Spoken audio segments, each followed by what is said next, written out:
What's cracking, y'all? It's your boy Junior Mafia coming back to you with another video. So I just finished watching Saturday Night Main Event, and we got to talk about what happened on the show. There's a lot of things that at this point it felt rushed, and I'm gonna deep dive into it real quick and all that. So as you know, this was Gunther's last match, and I thought he was gonna get a proper sent off, and apparently there's some issues I'm gonna get into, but I'll get into that later. So for the first match, kicking off, we had Randy Orton taking on Drew McIntyre, and you had Jelly Roll in Randy Orton's corner, and you had Logan Paul, excuse me, and Drew McIntyre's corner. So the match itself, I felt like it was rushed, and of course, Radio is coming out as the winner of the match. And afterwards, you see Logan Paul hit him with a lucky punch, puts him down and on. Then you see Jelly Roll step up, and he hits a slam on Logan Paul. So as that's happening, he went to go check on Randy Orton. Out of nowhere, you see Drew McIntyre hits him with a Claymore kick.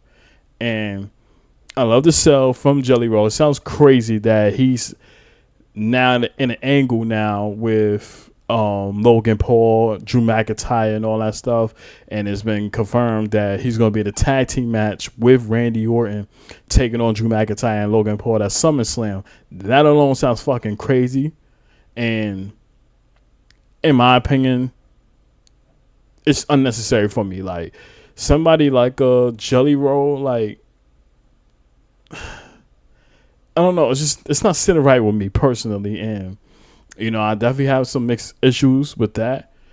But again, it's nothing we can do. All we can do is just judge what happens in the ring. So we'll see how things turns out leading up to SummerSlam and whatnot. But me personally, I'm not that much invested into it. Like, I'm going to watch, but my expectations is at an all-time low. So don't expect nothing out of that. Then on the next segment, you see they had some of the women out there. So you saw Rhea Ripley, you saw Jade Cargill and all that stuff, and Naomi attack her.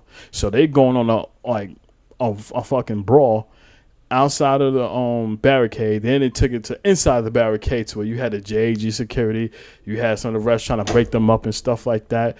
And you see Nick Aldis comes out, and he had enough, and he was saying like, you're going to have this match at Evolution, but it's going to be a special guest referee. The person that ended up coming out was Bianca Belair. And that raised a lot of eyebrows now, because we knew that this storyline between the three was going to continue. It was when the right time. But, as you saw, Bianca Belair had a hand injury and all, which pretty much sidelined her for almost like 2 months, I believe. So now that she's back, this is what things make interesting with that special guest referee match, because it could really be a choose of who she's going to side with. It's really like up in the air. Now, everybody's anticipating it could be she side with Jade Cargill, but she might pull a swerve and maybe side with Naomi. Who knows? But we'll have to see once Evolution goes down. But this makes things a lot interesting, so I'm definitely looking forward to this match on Evolution 2 and whatnot. Then we had the United States Championship match. Solo Sikoa taking on Jimmy. And in my opinion, we know for a fact that Jimmy was not going to win. And the fact that Solo had his family tree. I'm trying to find an abbreviation for it, but yeah, his family tree out there. Tonga Loa, Tyler Tonga, and JC Mateo. And the numbers game was going to play a focal point in this match, especially Jimmy had nobody in his corner. And as the match goes on, and when Jimmy started to pick the momentum and he does a roll up onto Solo Sikoa, it got flipped around, and you see Tyler Tonga pretty much puts his boot on a Solo to pretty much get him the extra boost to to have Jimmy in a roll up, and the ref counted 1, 2, 3. Didn't see it happening, and then you saw Solo retain. Then the numbers game is gonna play a big point in this. And then Jacob Fatu coming out there, and he's pretty much cleaning house.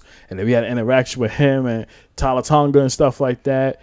And once he managed to get him outside of the ring, and then hits a suicide dive, Jacob started to tweet as he normally do, and he was turned up and stuff. So it was a very good moment and all that stuff. But the match itself felt rushed in my opinion.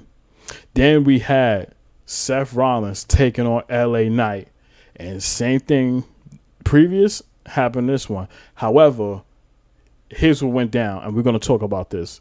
Seth Rollins injury. So he does a move off of the ropes, lays LA Knight down, and then he goes on the middle rope to hit a moonsault, but his landing when he came down, he tweaked his knee. So he started hobbling, and that was not a work, in case people want to know. So LA Knight had to quickly improvise, hits him with the BFT and pencil for the 1, 2, 3.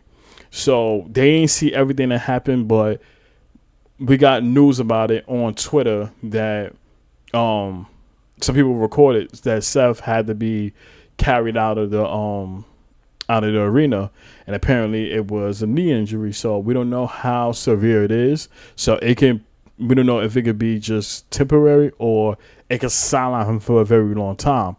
We still got to get confirmation on it. But because of that happening, now they're going to have to potentially pivot and see what they can do at that moment.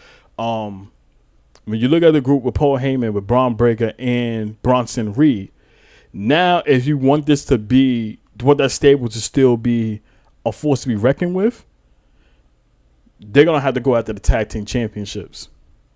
Because without that, and you basing everything around Seth Rollins, this will be a bad look on them. Unless they quickly pivot and they do something that makes them still relevant. And of course, with Paul Heyman being there, you can have somebody like Braun Breaker to talk, because this man could talk on the mic. He could talk on the mic, and he's a badass in the ring. So that alone can work. Bronson Reed, he's not that good on the mic, but when it comes to the ring, and his dominance is nothing to be messed with. So they could do something with that. I just hope that the execution is spot on, because this could either make them or break them. And even if Paul Heyman's there, it don't matter. It don't matter. So we'll see how that turns out. Prayers up to Seth Rollins. I hope and pray that this is nothing too serious and he can return back quick as ever and continue on. So we'll see how that whole thing goes down. It was really insane, because now with a lot of people being down, you got to figure out what's the next move. And especially with SummerSlam right around the corner, now you have to figure out how the fuck we're going to do this. So that was insane. But again, prayers to Seth, and I hope everything do turn out positive and he's not sidelined for an extended amount of time. Especially with SummerSlam being here and all, it's just really, really crunch time at this point. So we'll see how that goes down. And then we had our main event, and that is Goldberg taking on Gunther.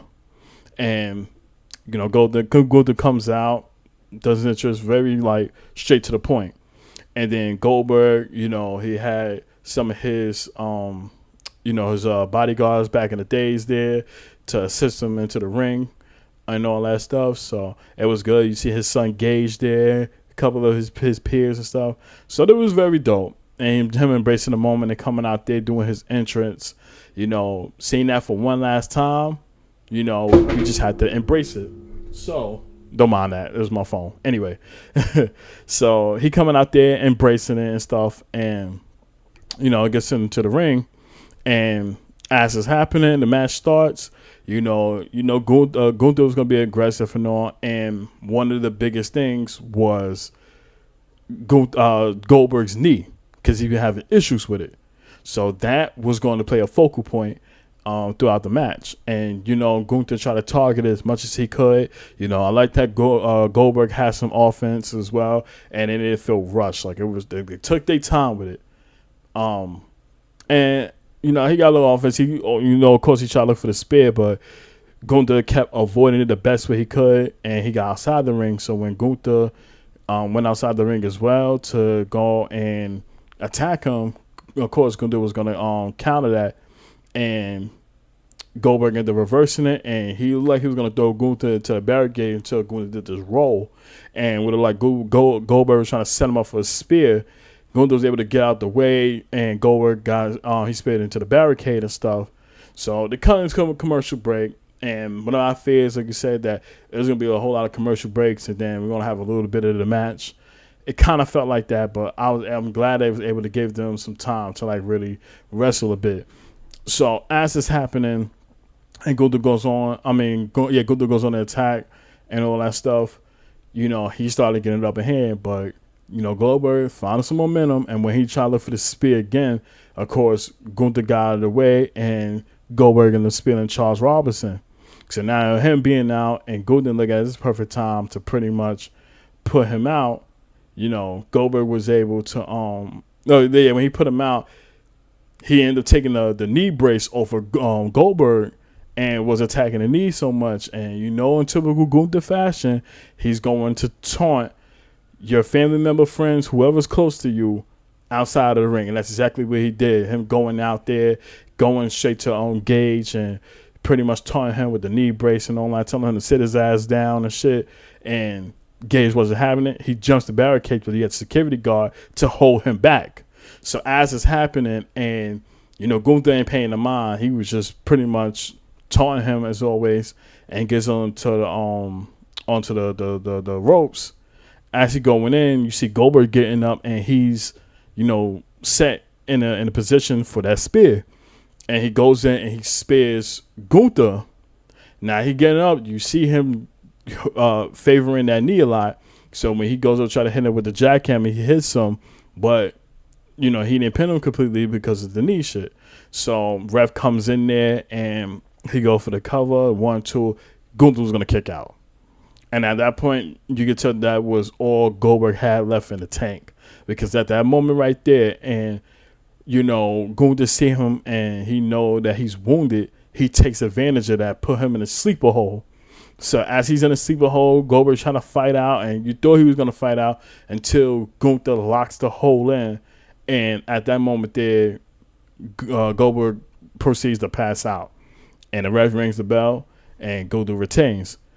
Now, here's what I didn't like afterwards. So Goldberg getting up after being put in that sleeper hole, you would think he would still be laid out in that ring. The ref would come in to wake him up, but before that happens, Gunther pretty much showboats saying, I'm still the World Heavyweight Champion, blah, blah, blah, blah, and then walks off. And giving that moment to Goldberg where he's laid out in the ring, but he's like completely knocked out, and the ref has to get him up. And you see the crowd pretty much giving him a standing ovation and all that stuff. That didn't happen. What ended up happening, they cut right into commercial break. And when they come back, this man had 20 seconds to pretty much thank the crowd, thank his peers, everybody on his journey and all that stuff. And right when he was talking, it cuts right into another show. And I thought even on Peacock, because I watched it on NBC, so I'm thinking on Peacock, they're going to show an extended version of his speech and all. And then, him embracing the crowd and all that until he walked through those curtains and then end everything. That wasn't the case. It was the same thing on Peacock, just like it was on a regular channel. And I got a problem with that, because whoever idea this was, whether it was TKO, whether this was NBC, I don't know. But I don't like how they handled this. This is Goldberg's final match, and anybody who has that, you would give them a proper send-off. You would give them something that they can always remember, and, for him to embrace, the energy of the crowd, being in the ring one last time, all that shit.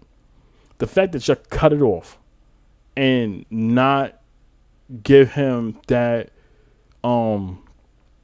that proper send off to him, like, you know, embracing everything. That's what pissed me off. Like, I don't understand whatsoever right now, and those things, that's one of my biggest pet peeves, and I feel like wholeheartedly they got to get that shit together, because you could have had time to let this man, you know, ride off in the sunset, embrace everything one last time before the show went off. So I don't understand how y'all do this shit and expect fans to be okay with it, because I'm pretty sure it's going to be a whole lot of criticisms when you look on Twitter and everything else right now, as if like, yo, y'all really decided to cut the show off, you know, while he was speaking and all that stuff. Like, and then the people in the crowd who's there live get to see all that, but for us viewers, this is what we get. So I don't know, man, but all in all, the show was a meh show. I feel like it's been so rushed for a lot of matches and all that too, especially with them having a 2-hour mark. You know for a fact that certain matches was gonna not go past 3 minutes, maybe even 4. So my expectations going into this shit wasn't too serious, because I know that this was pretty much fillers, and the main attention is Goldberg of the whole thing. So there was that. But if I had to give a rating for the show, for me, it would probably be like a 6 out of 10. I would have said 5, but I'll give it a 6, because, you know, Goldberg having that last match. So there's that. But comment down below. Let me know what you think about Saturday Night Main Event. What's your thoughts on Seth Rollins' injury and all that? Do you think this is be like temporary, or you think it was long term and stuff like that? And also, now with some people being injured and shit, what do you think WWE should do to pivot, you know, in the direction of who would be the next person to step up that can hold a fort down leading up to SummerSlam and all that? But y'all let me know in the comments down below. But as always, make sure y'all hit that like button, y'all hit that subscribe button, click the notification bell so I get notified every time I drop content right here on this channel. I appreciate y'all love and support. Road to 200 subscribers. Continue to keep God first. Trust the process on anything that you do in life. Your time will come, and I'm gonna catch y'all in the next video. Peace.